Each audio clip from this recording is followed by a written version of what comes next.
부모의 사랑 소유에서 존재로 자녀가 떠난 뒤 문득 찾아오는 집안의 깊고 고요한 정적을 마주해 본 적이 있으신지요? 거실의 낡은 소파는 이전보다 훨씬 넓어 보이고 언제나 북적이던 식탁에는 무거운 정막이 내려앉습니다.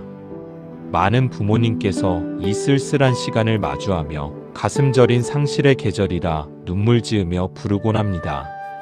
하지만 인본주의 철학자 에리히 프롬의 눈으로 본다면 이 차가운 정적은 사실 가장 숭고한 성장이 시작되는 새롭고 소중한 신호일지도 모릅니다. 오늘 저는 여러분의 마음속 깊은 곳에 아주 날카롭지만 꼭 필요한 질문 하나를 던지려 합니다. 당신의 사랑하는 자녀는 당신의 삶을 증명해주는 어떠한 가치 있는 결과물에 불과합니까? 아니면 그 자체로 존엄한 하나의 거대한 세계입니까? 우리는 흔히 사랑이라는 아름다운 이름으로 자녀를 우리 곁에 영원히 묶어두려 애를 씁니다. 하지만 프롬은 우리가 사랑이라 굳게 믿었던 그 집착의 기저에 인간의 원초적인 불안이 있다고 말합니다. 바로 실존적 고립이 깊숙이 자리 잡고 있다는 분석이지요. 인간은 본래 타인과 완벽히 분리되어 있다는 사실을 문득 자각하는 순간 깊은 불안을 느끼게 됩니다.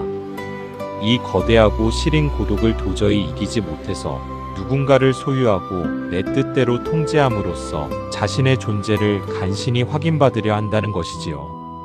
이제 우리가 그토록 사랑이라 믿어 의심치 않았던 통제라는 이름의 가면을 벗겨내야 할 시간입니다. 자녀의 연락 한 통에 온종일 일희일비하거나 그들의 선택이 내 마음에 차지 않아 속이 상하고 간섭하고 싶은 마음이 격하게 솟구쳐 오를 때가 있습니다. 그때 우리는 냉정하고 차분하게 우리 내면의 메커니즘을 똑바로 들여다봐야 합니다. 프롬은 이를 소유양식의 사랑이라고 불렀으며 혹은 미성숙한 사랑의 전형이라고 명명했습니다. 미성숙한 사랑은 내가 당신이 간절히 필요해서 당신을 아끼고 사랑합니다라고 속삭입니다. 이는 자녀를 하나의 존엄한 인격체로 보지 않고 나의 소중한 자산이나 상품으로 취급하는 행태입니다. 현대 자본주의 사회가 강요하는 비정한 마인드셋은 모든 인간관계를 이익과 손실로 계산하게 만듭니다. 이러한 메마른 풍토 속에서 부모는 자녀를 자신의 못다 이룬 꿈을 대신 실현해줄 도구로 삼거나 나의 외로운 노후를 든든하게 보장해줄 심리적 볼모로 삼아 곁에 두기도 합니다. 프롬은 이런 경향이 어쩌면 권위주의적 지배욕인 사디즘의 또 다른 변형일 수 있다고 따끔하게 경고했습니다. 자신의 고독을 필사적으로 회피하기 위해서 상대방을 내 뜻대로 움직이는 종속물로 만들고 그것을 사랑이라 부르고 싶어하는 뒤틀린 욕망 말입니다. 부모라는 이름의 서툰 조각가가 자녀라는 아름다운 원석을 제멋대로 깎으려 하는 그 위태롭고 날카로운 손길은 결국 부모와 자녀 모두를 깊은 소외로 몰고 갑니다. 서로의 관계를 완전히 파편화할 뿐이지요. 하지만 진정한 인생의 예술가는 돌을 강제로 깎아 자신의 편협한 의지를 강요하는 사람이 아닙니다. 그 살아있는 생명이 스스로 온전히 숨을 쉬고 자신만의 아름다운 자리를 내어주는 인내의 사람입니다. 프롬은 파시즘의 광기가 참혹하게 몰아치던 독일을 떠나 평생을 외로운 망명길에 올랐던 인물입니다. 그는 증오와 분리 인간을 기계의 차가운 부품처럼 가차없이 다루는 죽음의 찬미를 두 눈으로 목격했습니다. 그 처절한 절망의 끝에서 그가 찾아낸 위대한 해답은 생명을 사랑하고 성장을 따뜻하게 북돋는 바이오필리아, 즉 생명 애착의 철학이었습니다. 자녀를 대할 때도 우리는 반드시 이 바이오필리아의 관점을 지녀야만 합니다. 프롬이 말하는 존경의 진정한 의미와 가치는 바로 여기에서 아름답게 시작되기 때문입니다. 존경을 뜻하는 영어 단어 리스펙트는 다시 보다 혹은 깊이 응시하다라는 의미를 지닌 라틴어 레스피치레에서 유래한 단어입니다. 즉 누군가를 온 마음으로 존경한다는 것은 그를 내 좁은 편견이나 욕망의 렌즈로 투과시키지 않고 있는 그대로의 모습을 귀하게 여기며 바라보는 숭고한 응시의 예의를 온전히 갖추는 것입니다. 자녀의 독립을 내 손을 떠나가는 상실로 여겨 슬퍼하지 않고 자녀가 비로소 자신의 온전한 세계를 새롭게 구축하기 시작하는 거룩한 과정으로 인정하는 인식의 거대한 전환이 무엇보다 필요한 시점입니다. 우리의 자녀는 거친 항구를 힘차게 떠나는 자유로운 독배와 참 많이 닮아 있습니다. 혹은 거센 바람을 타고 저 높이 오르는 푸른 하늘 위의 연과도 같습니다. 연이 더 높이 안정적으로 날 수 있도록 하기 위해 부모가 마땅히 해야 할 진짜 일은 줄을 팽팽히 거머쥐고 내 쪽으로 강하게 당기는 게 아닙니다. 오히려 연이 바람의 거대한 흐름을 타고 더 넓은 세상을 마음껏 만날 수 있도록 적절한 때에 가만히 줄을 풀어주는 손의 예의를 갖추는 것입니다. 이것이 프롬이 말한 긍정적 자유로의 거룩한 초대입니다. 우리는 흔히 배고픔이나 질병으로부터 벗어나는 소극적인 자유에는 무척이나 익숙하지만 스스로 무엇인가를 결정하고 책임지는 적극적인 자유 앞에서는 늘 주춤거리며 두려워하곤 합니다. 자유가 주는 묵직한 무게와 책임감이 너무나 두려워 다시 권위나 소유에 맹목적으로 의지하려 하는 것이지요. 하지만 우리 삶의 진정한 사랑은 자녀에게 이 적극적인 자유를 흔쾌히 허락하는 부모의 위대한 용기에서 비로소 피어납니다. 이 깊은 신뢰의 예의는 결국 자녀의 변화가 아닌 나 자신의 내면이 단단해질 때 비로소 가능해집니다. 에리히 프롬은 사랑이 단순한 감정이 아니라 부단한 훈련이 필요한 고도의 기술이자 실천이라 강조했습니다. 자녀를 세상에 온전히 독립시키기 위해서는 부모에게도 깊은 내면적 근력이 반드시 필요합니다.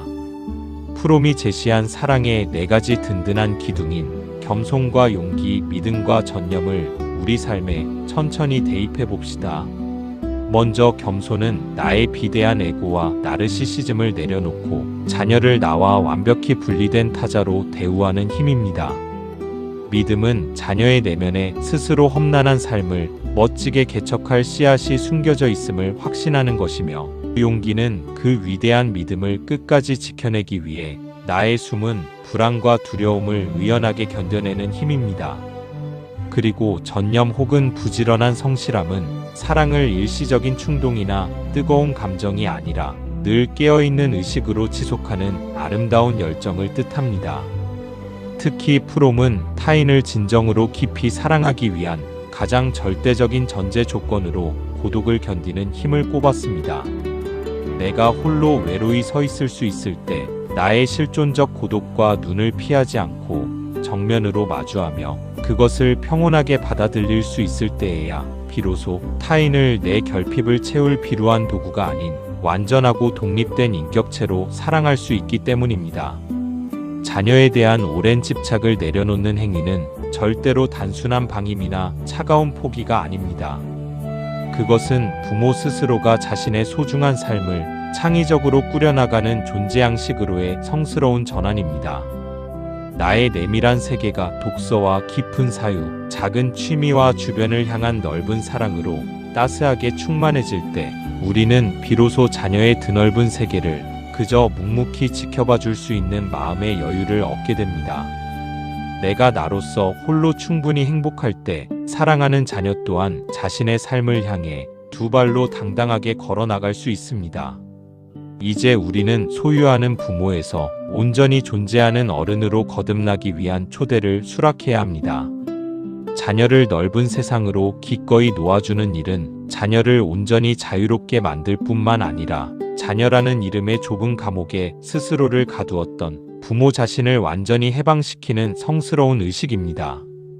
프롬의 깊은 통찰을 통해 우리가 온전히 얻어야 할 최종적인 인생의 결론은 마음의 해방감입니다. 자녀가 지금 내 바로 곁에 없어도, 그가 내 뜻과 고집대로 살지 않아도, 그가 그 자신의 생명력을 온전히 발휘하며 이 세상 어디선가 잘 살아가고 있다는 사실만으로 조용히 안도하고 깊이 감사하는 마음 말입니다. 인간은 누구나 분리되어 있다는 외로운 고통을 가슴 한구석에 안고 살아가기 마련이지만 그 고통을 타인을 소유함으로써 해결하려 하지 않고 각자의 자리에서 온전히 홀로 빛나는 존재가 될 때 비로소 영혼의 눈부신 연대가 고요하게 시작됩니다. 자녀의 삶 뒤에서 항상 든든하고 따스하며 고요한 배경이 되어주는 일. 그가 험한 세상에 지쳐 힘들 때 언제든 돌아와 편히 쉴 수 있는 넉넉하고 아늑한 풍경이 되어주는 일. 그것이 우리가 자녀에게 줄 수 있는 마지막이자 가장 위대한 참된 사랑입니다. 이제 정적만이 가득하고 고요해진 집안의 거실에서 나 자신의 내면을 한번 깊이 응시해 보십시오. 자녀라는 높이 나는 연을 미련 없이 놓아준 당신의 소중한 두 손은 이제 완전히 자유롭습니다. 그 자유로운 두 손으로 당신만의 남은 생을 더욱 아름답고 창의적으로 조각해 나가시길 바랍니다.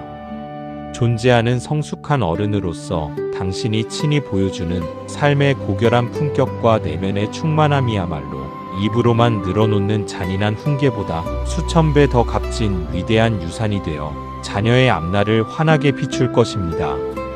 당신의 시린 고독이 단순한 외로움이 아닌 신성하고 평화로운 고요로 채워지기를, 그 평온한 깊이가 사랑이라는 위대한 기술의 완성을 향한 든든한 토대가 되기를 진심으로 응원합니다.